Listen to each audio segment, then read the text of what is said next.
Kwako wewe upendwaye na Bwana.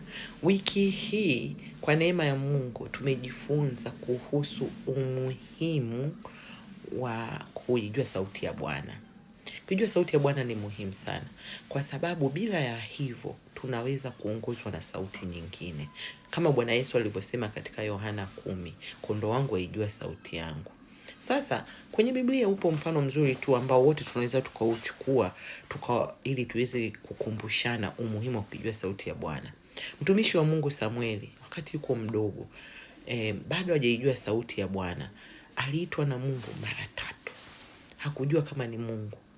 Kila alipoitwa alikuwa anamuendea baba yake wa kiroho ambaye alikuwa ni kuhani Eli. Mara ya kwanza kamuendea, ya pili, ya 3 ndio kuhani Eli inamjia kichwani, huyu atakuwa anaitwa na Bwana. Akamwambia, sasa mwanangu, nenda tena ukalale.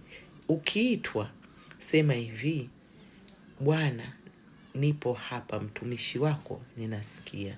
Na ndivyo Samueli alivyofanya. Na kuanzia hapo tunaona, ukienda kusoma kitabu cha Samueli utaona jinsi ambavyo Samueli alikuwa anamsikia Bwana katika mambo mbalimbali, na alikuwa hafanyi maamuzi yote bila kuongozwa na Bwana. Mungu awabariki sana.